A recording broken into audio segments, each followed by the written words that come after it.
ఆత్మతోనూ స్తోత్రం చెప్పాలి. సత్యములో క్రమం ఉంటుంది, సత్యములో పవిత్రత ఉంటుంది. అవునా? సత్యములో దేవుని భయం ఉంటుంది. సత్యములో దేవుడు చూస్తున్నాడనే భయముతో, ఆత్మతో నింపబడి, పరిశుద్ధాత్మతో నింపబడి, అన్య భాషలతో మాట్లాడుతూ, ఏమండి, ఆత్మలో పరవశిస్తూ పాడాలి. ఈ మధ్యకాలంలో ఈ ఆరాధన పిచ్చి ఆరాధన అయిందని బైబిల్ చెబుతుంది. ఈ మధ్యకాలంలో చేస్తున్న ఆరాధనలు ఉన్నాయి, చూసారా? మీరు చూస్తున్నారా? కొన్ని ఆరాధనలు చూస్తున్నారా? ఏళ్ళు ఆరాధనలు ఏమేస్తున్నారు? ఏళ్ళు గోల్లో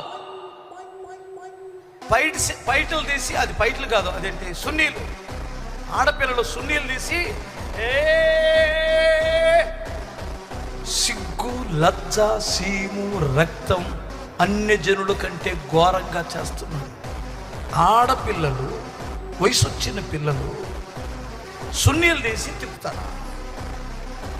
వీళ్ళకి సున్నీలు రావట్లేదని కొంతమంది పవిడి సెంగులు ఇలా తిప్పి ఇలా అంటుంది. ఓ సైతాన్, అర్థమవుతుందా మీకు? ఇంకా కొంతమంది కుర్చీలెక్కి, ఇంకా ఒకడు కుర్చీలు తిప్పుతూ